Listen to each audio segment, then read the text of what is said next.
Hello friends, and welcome back to Sci-Fi Traveler. I'm here again with another adventure-filled story. In this episode, we'll dive into the story of Owen and Ellie. If you're ready, let's get started. Enjoy the show. The first thing Owen registered was warmth. Not the thin, institutional warmth of Meridian Base's climate system, which management had been promising to fix since the previous rotation, and which delivered air at a temperature best described as technically not hypothermia. This was different. This was the particular, undeniable warmth of another living body pressed against his side, close enough that he could feel a heartbeat that was almost like his own. A little slower, maybe. Calmer. As though the person producing it had never once lost sleep over a quarterly maintenance report. He did not open his eyes immediately. This was either wisdom or cowardice, and at 0437 station time, Owen felt no pressing need to determine which. He lay still and performed a quiet inventory of what he knew. His quarters, Corridor 7, Room 14, Meridian Base, Outer Ring. Area, small enough that he'd once cleaned the entire room by pivoting in a single spot. Occupants, as of last night. 1. Owen. Just Owen. He had checked the way a man checks when he lives alone on a diplomatic station, surrounded by political tension and heavily armed delegations, thoroughly and with a flashlight. He opened one eye. The viewport above his bunk showed the familiar scatter of stars, the station's slow rotation pulling the Zinhari fleet across the glass in a long, deliberate arc. 7 ships. He had counted them before sleeping.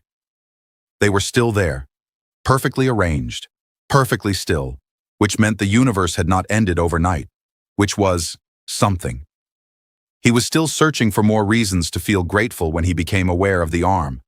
There was an arm across his chest.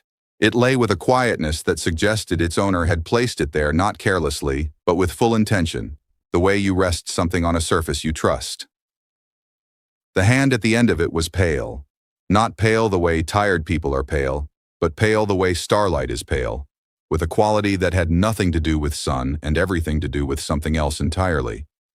The skin was cool at first contact, but warming where it met his. He had noticed rather a lot of this for someone who was supposed to be panicking. He turned his head. She was asleep. Ellie, and his brain, still half submerged, supplied her full title automatically: Empress of the Zinhari Dominion, Sovereign of the Outer Reaches, Keeper of the 7 Cascades, a list he had memorized from the briefing packet, and which seemed, at this specific moment, aggressively surreal, lay on the narrow half of his bunk that was technically not his, but which he had never used because talking to a pillow felt undignified. She had curled into the space with an economy that suggested she was accustomed to fitting herself into situations not designed for her. Her face was turned slightly toward him, expression quiet, unguarded in the way that sleep makes everyone honest. The tips of her ears, delicate and pointed, caught the pale blue light from the viewport. Her silver crown was on his nightstand. It sat beside a half-finished cup of cold coffee and a repair manual for the ventilation coupling, Section C, which he'd been reading himself to sleep with for 3 nights. The crown gleamed softly. The repair manual did not. They made, as a pairing, absolutely no sense at all. Owen stared at the ceiling for a moment. He ran through the possibilities methodically, the way 11 years on various stations had trained him to. Possibility 1. He was dreaming. He assessed this with genuine seriousness. The recycled air smelled, as always, of metal and someone else's lunch. The maintenance vibration in the left wall panel was doing its familiar, irregular tick. Dreams, in his experience, did not generally feature functioning HVAC systems. Possibility 2. The station's synthetic protein rations had finally pushed him past some neurological threshold, and he was hallucinating. Possibility 3. There was actually, genuinely, factually, an alien empress sleeping in his bed. He settled on possibility 3. Then she moved. Not much, just a small shift, the kind that belongs to deep sleep, a settling closer rather than away. The arm across his chest did not lift. If anything, it arranged itself with more conviction. Owen realized he'd stopped breathing and made a quiet decision to resume, since the alternative would be difficult to explain to medical. The Zinhari fleet turned slowly past the viewport. 7 ships in formation, each one larger than anything the compact had ever docked at Meridian. Somewhere in the diplomatic wing, he knew, her council would be preparing her morning itinerary. Somewhere in the administrative block, the base commander was probably on his fourth coffee, rehearsing negotiation strategies that had been quietly failing for 6 days. And here, in a room barely wide enough for his boots, Owen lay with an Empress asleep against his side and her crown on his nightstand and a repair manual open to page 47, and had no idea what came next. He decided that was all right. The stars kept moving. He kept breathing. She kept sleeping. For the first time in weeks, the hum of the station felt less like noise and more like something almost worth listening to. The docking alarm went off at 0600 exactly, which was not Owen's fault, but felt like it was. It was not the gentle three-tone chime that the station manual described. The manual, Owen had long suspected, had been written by someone who had never actually heard the alarm, or who harbored a deep personal resentment toward everyone on Corridor 7. It was loud and sustained, the kind of sound that reached into your chest and rearranged small things. It lasted exactly 4 seconds. It felt considerably longer. Ellie opened her eyes.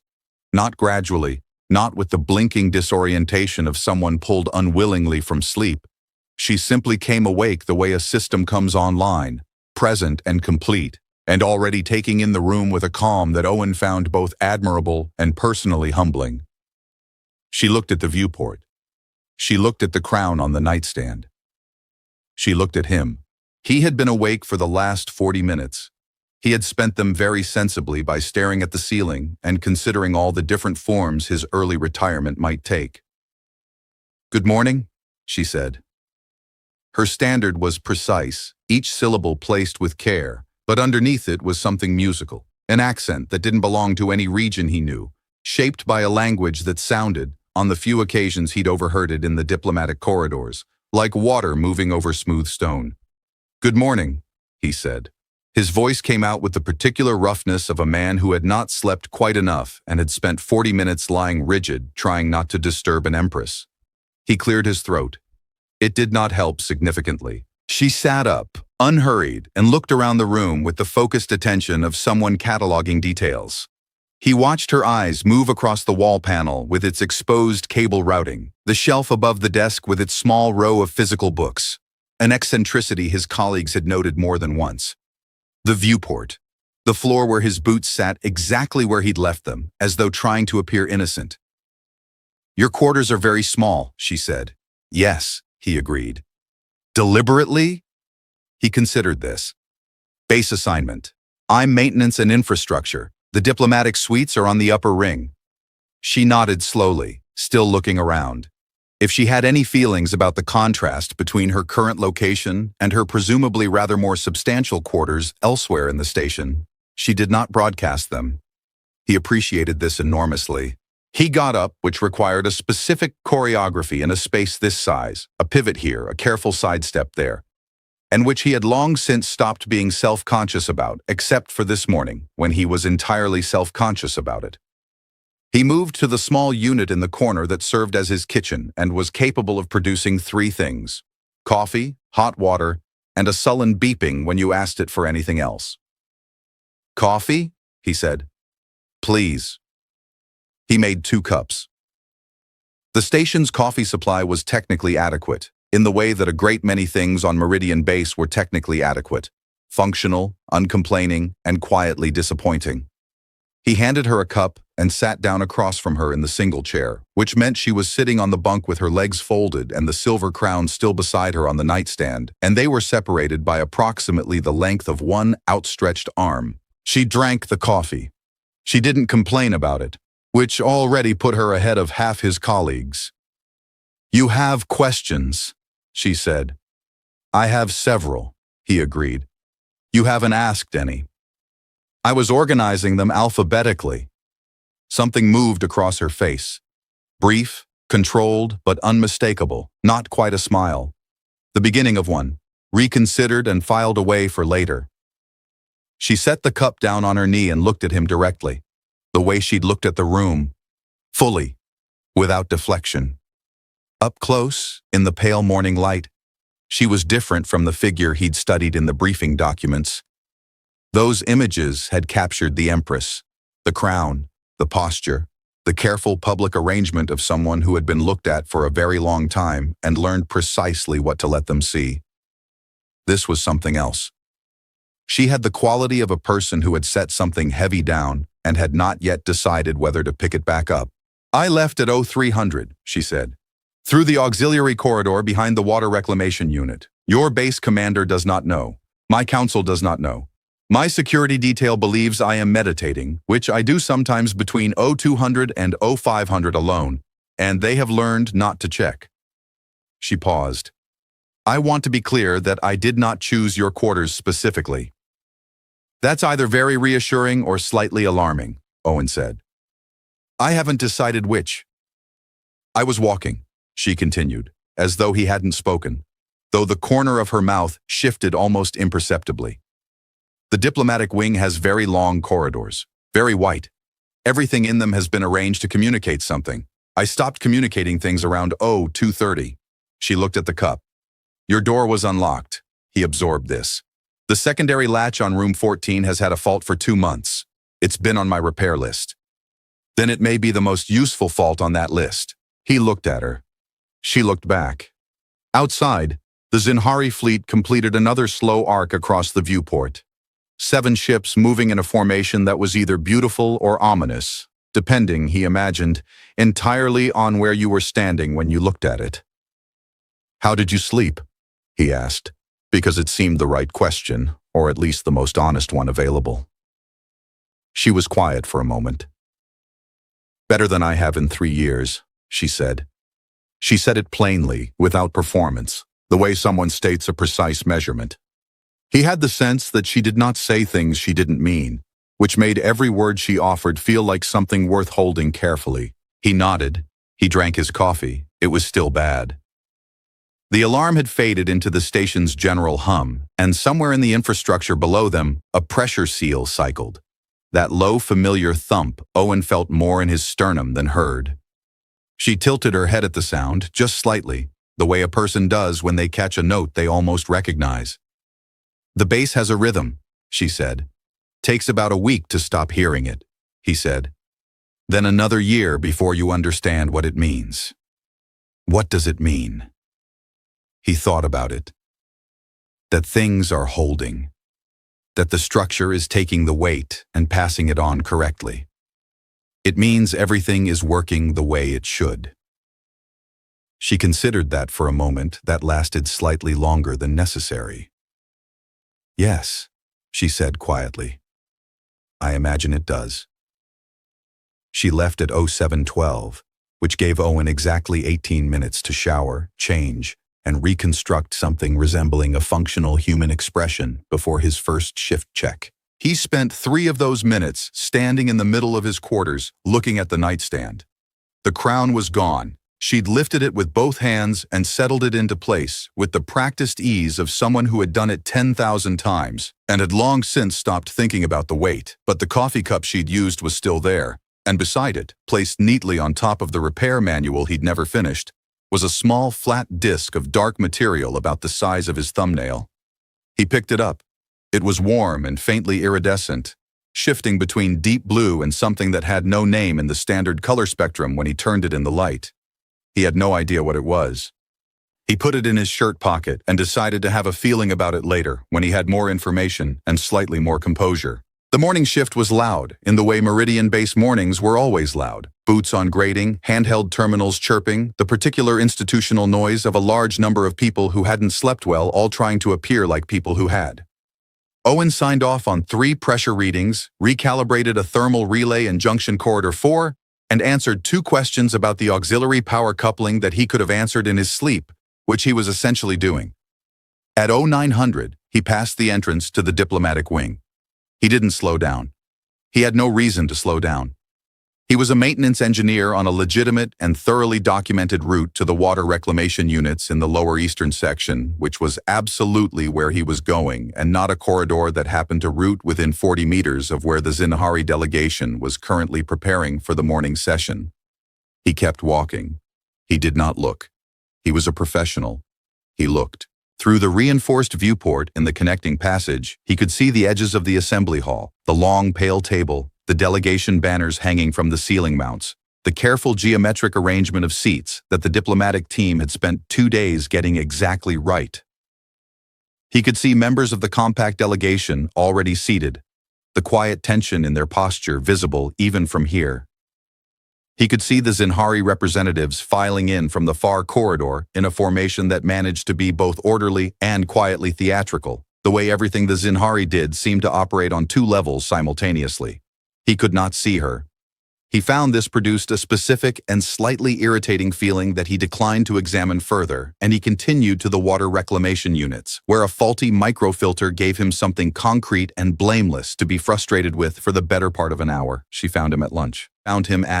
Or rather, she appeared in the entrance to the main canteen while he was 3 bites into something the galley menu listed as protein composite with grain base, and which tasted like a sincere attempt by several different ingredients to escape each other, and the entire room performed the particular collective motion of people suddenly remembering their posture. The 2 guards who accompanied her stopped at the entrance.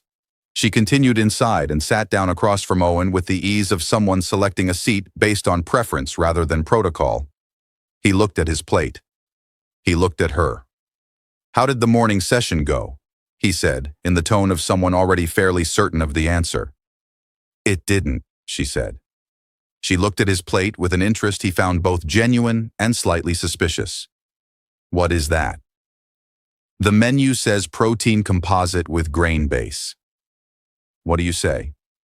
"I say the less you know, the better the relationship you'll have with it." He pushed it toward the center of the table fractionally. "Did you want to try it?" She picked up his fork, which was not something he had expected, and tried a small portion with the focused, evaluative expression of someone running a technical assessment. She set the fork down. She was quiet for a moment. "It tastes like ambition without direction," she said. He laughed before he could organize a more measured response. It came out genuine and slightly louder than he intended, and 2 members of the compact administrative team looked up from their table across the room. He didn't particularly care. She was looking at him when he finished laughing, not with surprise, but with something attentive, as though she were noting something down in a place without paper. "Walk with me," she said. It wasn't a question, but it wasn't quite a command. It sat somewhere in between, in the territory that probably required its own diplomatic terminology. They left the canteen, and she dismissed the guards at the first junction with a gesture that brooked no discussion, which Owen noted with the quiet appreciation of someone who had spent 11 years navigating committee decisions. She moved through the station differently than he did. He knew its bones, the way the ring corridors curved, where the ceiling lowered before the structural support junctions, which panels hummed and which ones rattled, and what each sound meant. She moved as though she were reading the station as she went, taking in information through her feet and the tips of her ears, cataloging as she walked. He took her through the maintenance passages because they were faster and emptier, and because the diplomatic corridors were designed to make people feel observed, and he had a sense that she'd had enough of that. She asked about everything. The bioluminescent strip lighting he'd fitted in the lower junction halls because the standard lighting failed twice a month, and he'd given up submitting the repair request. The small hydroponic unit 2 engineers had built unofficially in the corner of the equipment bay, currently producing tomatoes of improbable size. The section of wall near Junction 7, where someone had scratched in very small letters a line from a poem Owen half recognized and had never been able to source. She stopped at the observation deck last. The room was empty at this hour.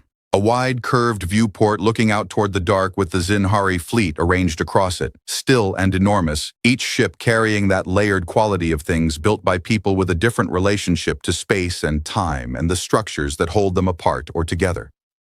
She stood at the viewport and looked at her own ships for a long moment. "They want me to withdraw the delegation," she said. Not to him specifically.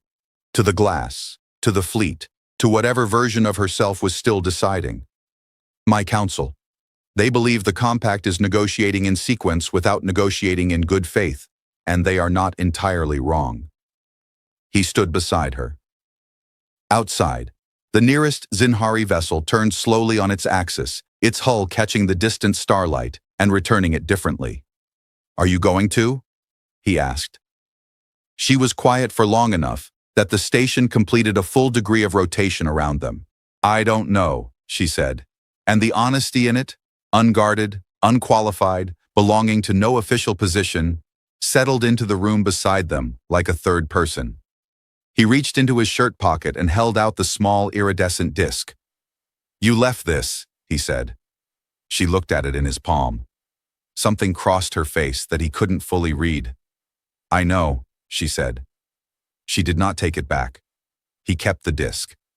This seemed like the correct decision, though Owen was prepared to admit his judgment had been operating under unusual conditions since approximately 04:37 the previous morning. He put it back in his shirt pocket where it sat warm and iridescent against the fabric, doing nothing in particular except existing with more presence than an object that size had any reasonable right to. The afternoon shift passed the way afternoon shifts do when the mind is elsewhere, technically completed, physically present, spiritually negotiating with itself in a back corridor. He replaced a faulty atmospheric sensor in the upper ring, submitted 2 maintenance tickets that would be acknowledged in 3 to 5 business days, and had a conversation with a junior engineer named Petra about the correct torque setting for the junction seals that he was fairly certain he won the argument of, though Petra looked unconvinced in a way that suggested she was simply waiting him out. At 1600, his comm unit chimed. There was no name attached to the message, which was unusual in itself. The station's internal system automatically tagged every transmission with the sender's registered profile. Someone had stripped that out with a precision that implied either significant technical knowledge or access to systems that didn't officially exist, and possibly both. The message itself was 4 words: Corridor 9. Junction 12. 1800. He read it twice. He put the comm unit back in his pocket next to the disk. He finished tightening the junction seal Petra had questioned to the exact specification he had cited, perhaps with marginally more emphasis than was strictly necessary, and clocked out at 1730. Corridor 9 was in the outer maintenance ring, not a route the diplomatic staff used, not a route anyone used particularly, running behind the secondary power distribution units and smelling permanently of ionized metal and the specific industrial patience of systems that had been working without recognition for a long time. Owen knew it well. He'd spent considerable hours in it. He arrived at Junction 12 at 1758 and stood in the hum of the power units and felt only moderately conspicuous, which for this week was an improvement. She arrived at 1800 exactly. Alone. She had exchanged the formal Zinhari court clothes she'd worn to the morning session, layered and structured, designed to occupy space with authority, for something simpler, a long, high-collared piece in a dark material he didn't have a name for, which moved like fabric but caught the light differently, as though it couldn't quite decide whether it was solid. Her crown was absent. Her hair was down. She looked less like a diplomatic occasion and more like a person, which Owen suspected was the precise point. She was carrying 2 containers from the canteen. She held one out. "I asked the kitchen staff what they recommended," she said. "What did they say?" "They said everything was equally fine." She looked at the container. Their faces suggested otherwise. "That's the most honest thing anyone on this station has said about the food in 2 years." She sat down on the equipment housing along the far wall with a composure that suggested she had sat in more uncomfortable places and under considerably more scrutiny. He sat beside her. They opened the containers. It was something with rice and a sauce of unclear origins that was better than the protein composite and worse than several things Owen could name from memory. They ate in the manner of 2 people who had silently agreed that the food was beside the point. "The afternoon session ended early," she said. "I heard." He hadn't heard specifically, but the administrative wing had a particular quality of stressed silence that radiated through the ventilation system when things weren't going well, and today it had reached his section by 1500. "What happened?" She was quiet for a moment, organizing something. The Compact's lead negotiator introduced a clause in the Transit Corridor Agreement that would require Zinhari vessels to submit navigational data to Compact monitoring arrays 48 hours before entering agreed passage zones. She paused. 48 hours! That's... He did the geometry of it briefly. That's their entire approach vector. Any deviation for weather or debris and they're in violation before they've done anything? Yes. So it's not a monitoring clause. It's a veto dressed as a monitoring clause. She looked at him sideways. You're in maintenance. I've been on this station for 3 years. You learn to identify something built to fail. Something in her expression shifted in a way he was beginning to recognize. Not quite a smile, but the structural precondition for one. The thing that came before the decision about whether to let it complete itself. She turned back to the container. They ate in silence for a while, and the power units hummed their even, indifferent hum, and somewhere 2 junctions down a pressure valve cycled with its familiar soft percussion. Tell me about the disc, he said. She didn't tense, but she became more still in a way that was different from her ordinary stillness. She had, he'd noticed, a resting quality of composure that belonged to someone who had grown up being watched. But this was something underneath that, older and less managed. It's called a Vihari, she said.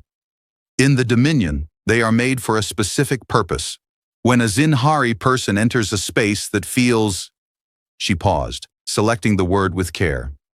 Safe. The body produces a small amount of a particular compound, trace amounts.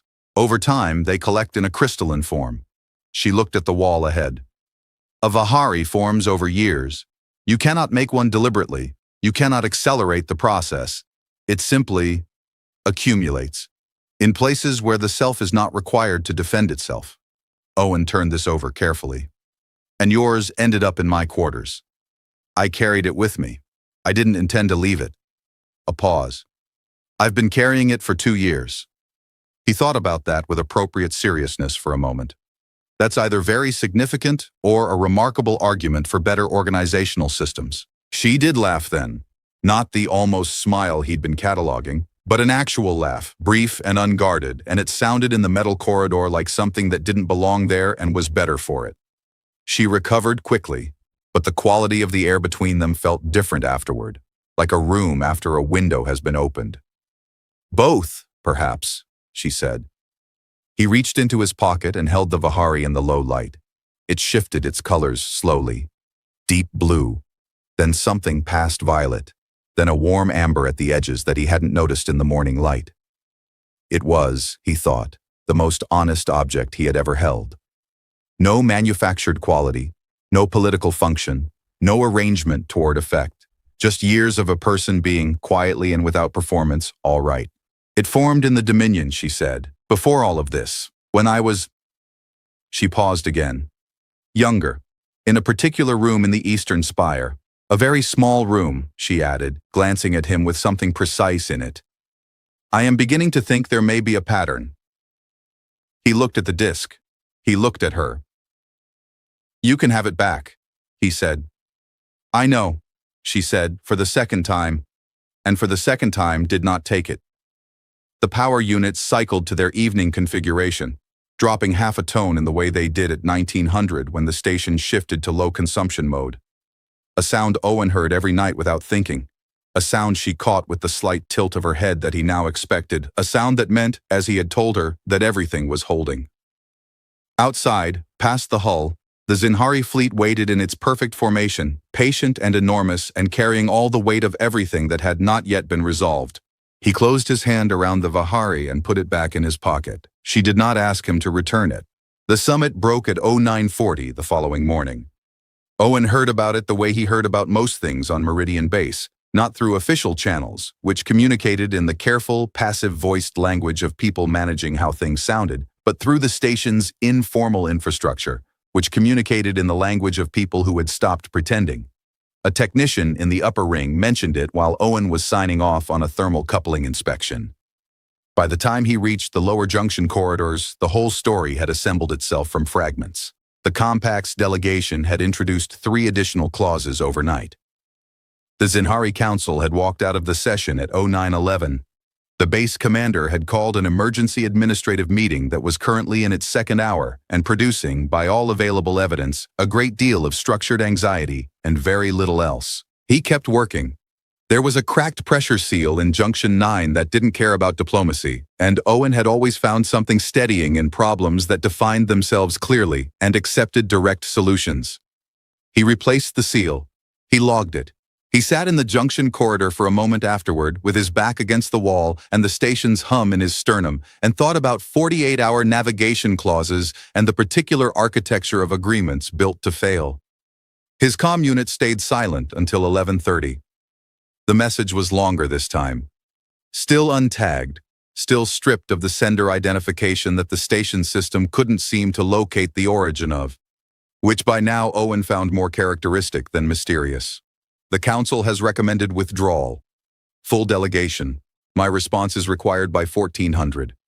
I am currently in the secondary observation corridor, port side, if you know where that is. I assume you know where that is. He did know where that was. He also noted, with the part of his mind that handled precise information carefully, that she had not asked him to come. She had simply stated a location. He recognized this as a meaningful distinction and was moving before he finished thinking it through. The secondary observation corridor on the port side was not on any tourist diagram of Meridian Base, largely because there was no tourist diagram of Meridian Base. Nobody came here for the scenery. But also because the corridor existed in one of those structural gaps between official spaces that accumulate on large stations, the way margin notes accumulate in old books. It ran along the outer hull for roughly 60 meters, curved with the ring's geometry, lined on one side with a series of small reinforced viewports set at irregular intervals, each one slightly different in what it framed. Owen had found it in his first month during a cable routing inspection, and had told nobody about it in the years since, in the instinctive way you protect things that feel privately necessary. She was standing at the third viewport from the end. She had her arms folded, not closed off, but the stance of someone organizing their weight carefully, redistributing something. Through the viewport beside her, the Zinhari fleet was visible in full, all 7 ships in their formal arrangement, closer now than they'd been at arrival because 2 of them had repositioned overnight into what the Compact's tactical team was almost certainly describing, in their emergency meeting, as an assertive posture. Owen looked at the ships. They were extraordinary, built with a structural logic that was different from anything the Compact produced, less interested in efficiency of space and more interested in something he'd never been able to name precisely. They looked, he had always thought, like things made by people who had decided that beauty and function were not separate categories. "You found it?" she said without turning. "You left enough of a trail." "I left no trail." "You left exactly the right amount of trail for someone who wanted to be found but preferred the finding to look accidental." He came to stand beside her. "It's a specific skill. I've noticed it before." She was quiet for a moment. Then, "My council considers that a diplomatic liability. Your council has a lot of opinions. They are, in several measurable ways, correct about most things." She unfolded her arms and let them rest at her sides. "They are correct that the Compact is negotiating in bad faith. They are correct that accepting the current terms would create obligations the Dominion cannot meet without compromising the outer passage lanes. They are correct that withdrawal is the logical response to an interlocutor who introduces new conditions after agreement frameworks have been established." She looked at the fleet. "They are correct." "But," Owen said. She turned to look at him then, fully, the way she had on the first morning over burned coffee. "If the delegation withdraws, the fleet repositions to a defensive formation, and the Compact interprets that as escalation and responds accordingly, and in 6 to 8 months we are having a different conversation using a different vocabulary." She paused. "I've read the projections, all of them. Our analysts and theirs, both. The variance in outcomes narrows considerably past a certain point." He thought about the Vihari in his pocket, 2 years of accumulation, something that could not be forced or manufactured. "Is there a version of the treaty that works?" he said. "Not the current one. A version." She looked back at the viewport. One of the repositioned Zinhari vessels caught the distant sun at an angle and held the light in a way that made it look briefly like it was illuminated from inside. "There is a framework," she said carefully. "Narrower than what we came here with. It addresses the transit corridors directly, leaves the monitoring question to a joint technical commission with a defined timeline, and removes the clauses the Compact introduced overnight entirely." She paused. My council has not seen this framework. Owen took a moment with that. Because they'd recommend against it. Because it requires me to present it to the compact delegation before 1400 and sign it before they can introduce further conditions, and because it contains several concessions that my council will describe accurately as significant, and because it leaves questions open that were supposed to be closed. She said all of this steadily, in the tone of someone who had been thinking about it since before dawn. It is imperfect. It will require years to hold together. It gives each side exactly enough of what they need and not quite enough of what they want, which is possibly the only honest definition of a treaty that has ever existed. He looked at her. She looked at the ships. Are you asking for an opinion, he said, or are you working something out? Both, she said. Neither. I made the decision before I sent the message. She finally turned from the viewport completely, facing him in the corridor's quiet light. I wanted... She stopped, started again, more precisely. When something is very large and has been managed alone for a long time, it becomes useful to say it out loud to a person who will listen without needing it to be different than it is. He nodded. He understood this with a specificity that had nothing to do with politics. She looked at him for a moment in the straightforward way that he had decided was simply how she looked at things she considered worth looking at. The Vihari, she said. I should explain. They are not transferable. They form in response to a place, not a person. I know, he said. I wanted to be sure you knew. I know, he said again. It formed in a small room. There may be a pattern. She held his gaze. The station hummed. The fleet floated in its careful arrangement outside the reinforced viewport, beautiful and enormous and carrying the weight of everything that had not yet been decided. I'm going to sign the treaty, she said. I know, he said for the third time, and somehow this was the one that settled the deepest, because it wasn't about the Vihari or the room or any of the unspoken things accumulating in the margins of this conversation. It was just true, and they both knew it, and knowing it together felt like something the station's rhythm did not yet have a sound for. She signed it at 1347. Owen wasn't in the room. He had no business being in the room. The assembly hall was restricted to delegation members, senior diplomatic staff, and the base commander, who had emerged from his emergency meeting at 1300, looking like a man who had survived something he hadn't entirely understood. Owen was in Junction Corridor 4, replacing an atmospheric sensor he had already replaced 2 days ago, but which had developed, in the manner of things on Meridian Base, a secondary fault that the first repair hadn't anticipated. He was on his back on the corridor grating with a calibration tool and a view of the underside of the conduit housing, which was not, by any measure, a view worth describing. He was doing his job. He was absolutely fine. His comm unit registered the formal treaty confirmation at 1349, a station-wide administrative notification, dry and institutional, informing all personnel that the Meridian Accords had been signed by both parties and that the diplomatic assembly would conclude formal proceedings by 1600. He read it twice. He put the comm unit down on the grating beside him. He finished calibrating the sensor, which took 4 minutes, and which he did with the particular focused attention of a man trying to give his feelings somewhere practical to be. The Zinhari fleet began repositioning at 1400 exactly. He heard about this one in real time.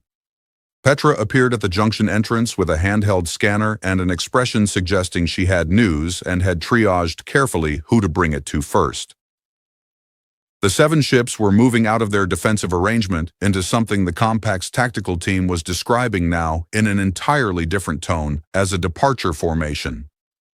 Owen lay on the corridor grating and looked at the conduit housing above him and thought, good. He thought it clearly and without ambiguity, which surprised him slightly, because a week ago the repositioning of a Zinhari fleet would have registered as a political abstraction. It didn't now. Now it registered as something that had a person inside it, making decisions that cost something. He thanked Petra, he packed his tools, he took the long route back. The long route past the observation deck, which was no longer empty. 3 members of the Compact administrative staff were clustered at one end of the viewport, watching the fleet's repositioning with the expressions of people updating their understanding of how the day had gone. Owen stopped at the far end of the viewport, away from them, and watched the ships move. They moved the way everything Zinhari moved, with a logic that was different from what he knew, more interested in the shape of the whole than the efficiency of individual parts. Each vessel adjusted in relation to the others, the formation breathing and reshaping until the 7 ships were arrayed in something that looked less like a military configuration and more like a sentence, written in a language he was only beginning to have the vocabulary to read. He put his hand in his shirt pocket.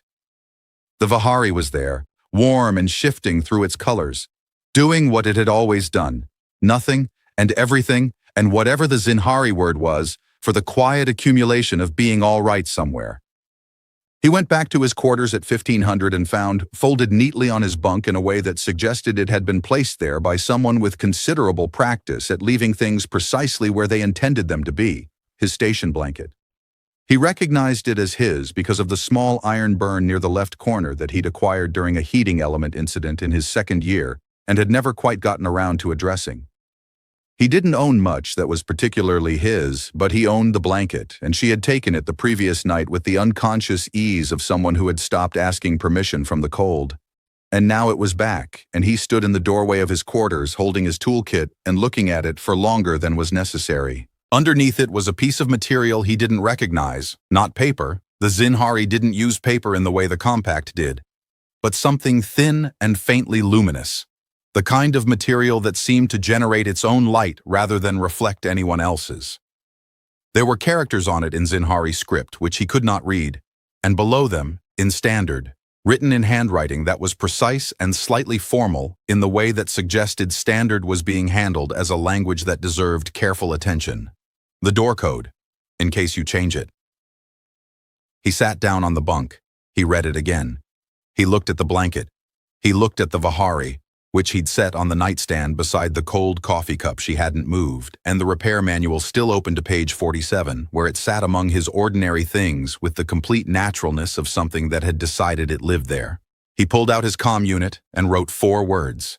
He sent them to an address that had no registered profile and which the station system would spend considerable time failing to locate. The 4 words were, "It hasn't changed. It won't." He didn't know if she'd receive it before the shuttle. He sent it anyway. Some things were worth saying into the specific uncertainty of whether they'd arrive. At 1545, he was in the main corridor outside the shuttle bay, which he had reached by a route that was technically legitimate and specifically chosen, performing no particular function except existing in a location that happened to be where people went when they were leaving. He had his toolkit. This was a professional decision. There were systems near the shuttle bay that required regular monitoring. This was also true. The Zinhari delegation came through at 1553, her council first, moving in the structured formation they maintained even in departure, then the senior diplomatic staff, then the 2 guards who had stood at the canteen entrance 2 days ago, and who had by now presumably revised their assessment of how the Empress spent her unscheduled hours. Then her. She had the crown on, the formal clothes. The public arrangement of a person who had been looked at for a very long time and had made a decision about what to let them see. But she was walking the way she walked in the maintenance corridors, not performing the space, just moving through it, taking in the pipes and the ceiling height and the atmospheric strip lighting he'd fitted in the lower junction halls. She looked like someone who had learned or remembered or decided that the same person could occupy both registers without losing either. She saw him. She didn't break stride. She crossed to him in the way she did everything, directly, without preliminary, as though the intervening space were simply a problem of coordinates. "The sensor in junction 4, she said. "Secondary fault. Fixed now. And the pressure seal in junction 9. "You read the maintenance logs." "I had access to the station system for 4 days. It would have been inefficient not to." The corner of her mouth moved. "You are very thorough. I've been told it's a liability." "By whom?" "People who prefer problems to stay theoretical." She looked at him for a moment in the full, direct way. The inventory look, the one that didn't deflect. He had 3 days of practice receiving it now and had gotten almost used to the feeling of being seen completely by someone who did not appear to find what they saw lacking in any particular way. She reached into the folded layers of her formal clothes and produced something, his comm unit notification, printed. Impossibly, because she had no reason to have had access to the printing system in the last 40 minutes, on the same luminous Zinhari material as her note. It hasn't changed. It won't. 4 words in his own handwriting, which she had received and printed, and was now handing back to him with the equanimity of someone returning a thing to where it belonged. "I know," she said, for the 3rd time, across 3 days, with 3 completely different meanings, all of them true. He took the paper. She held his gaze for one moment that was precisely as long as it needed to be, and not 1 second longer. Then she turned and walked into the shuttle bay with her council and her guards and her formal arrangement, her pointed ears catching the frequency of the station's hum in the last seconds before the bay doors closed, her head tilting, just slightly, just once, as though memorizing the specific note of a place that had managed against considerable odds and in very little square footage to be worth remembering. The doors sealed, the docking clamps released with their familiar hydraulic percussion. Owen stood in the corridor, with a luminous piece of Zinhari material in one hand and a toolkit in the other, and the Vihari in his pocket, and the station's rhythm in his chest, steady and even, which meant the structure was taking the weight and passing it on correctly, which meant everything was working the way it should. He was 34 years old. He had been on Meridian Base for 3 years. He had fixed in that time approximately 900 things that were broken, and had been very good at it, and had not expected any of it to feel like preparation for something else. He pocketed the paper. He picked up his toolkit. The Zinhari fleet completed its departure formation outside the hull, 7 ships arranging themselves into their final configuration. That shape like a sentence, in a language he was only beginning to read. He watched them through the corridor viewport until they made the jump. The particular bloom of displaced light that fold travel produced, beautiful and instantaneous, and gone. The station kept humming. He had a ventilation coupling to inspect in Section C, page 47, which he had been meaning to get to for 3 nights, and which was, now, for reasons he didn't feel the need to examine too carefully, the thing he most wanted to do. He went. He fixed it. It held. Some doors have faulty latches. Not because anyone forgot to fix them. Not through negligence or oversight, or the slow entropy of underfunded maintenance schedules, though all of those are real, and Owen would be the first to tell you so. Some doors have faulty latches because the universe, in its vast and largely indifferent operation, occasionally arranges things with a precision that no engineer planned and no diplomat could have negotiated. A latch fails. A corridor is empty at 0300. A person who has been carrying something heavy for a very long time walks through a door that was supposed to be closed. What happens next is not guaranteed. It never is. Ellie did not come to Meridian Base looking for Owen. Owen did not go to work that morning expecting to find an empress asleep beside him with her crown on his nightstand and her arm across his chest, like a declaration made in sleep that waking life would have to reckon with. Neither of them planned any of it. The Vihari, that quiet accumulation of years spent being genuinely, unguardedly safe somewhere, that wasn't planned either. It never is. It forms the way all the most important things form. Slowly, without announcement, in rooms small enough that there is nowhere left to perform. Here is what the story quietly asks, underneath everything else. Where are the places you have stopped defending yourself? Not the places you feel happy or comfortable or entertained. Those are easier to find and easier to leave. The places where something in you exhales completely. The rooms, literal or otherwise, where the part of you that is always slightly braced finally isn't. Those places matter. The people who exist in them with you, without requiring you to be arranged toward any particular effect, they matter in a way that is difficult to quantify and impossible to replace. And the other question, the one that sits beside it, what are you carrying? Not your responsibilities, not your ambitions. Those are known quantities, documented and logged. What is the thing you have been carrying so long you've stopped noticing its weight? Ellie carried a Vihari for 2 years before she understood where it needed to go. Owen had been in a room barely wide enough for his boots for 3 years, fixing things that broke, filing reports nobody urgent read, living a life that was functional and competent and quietly waiting for something he hadn't thought to look for. Neither of them knew. They didn't need to know. The latch failed and the rest followed, imperfectly, honestly, in the manner of things that are actually real. The Meridian Accords will require years to hold together. They both knew that when she signed them. Some of the questions they leave open may never fully close, but an imperfect agreement, entered into honestly, by people who understood exactly what they were conceding and chose it anyway. That is not a failure of diplomacy. That is what it looks like when two different things decide, against considerable odds and with full awareness of the difficulty, to find out if they can hold. You already know someone like Owen. You may already be someone like Owen, competent in the corridors you know, attentive to what's broken, good at your work, living in a space smaller than your capacity for it. You may also be carrying something you've stopped noticing, a Vihari of your own, formed in some quiet room from the accumulated compound of being, briefly and without performance, all right. Pay attention to the faulty latches. Pay attention to who tilts their head to listen to things you've stopped hearing. Pay attention to the moment you realize you've forgotten to be afraid of someone and can't quite locate when that happened. Some of the most important doors were never supposed to open. They open anyway. And somewhere on the other side, there is a small room and a rhythm that means everything is holding, and someone who left something behind on purpose to see if you'd keep it.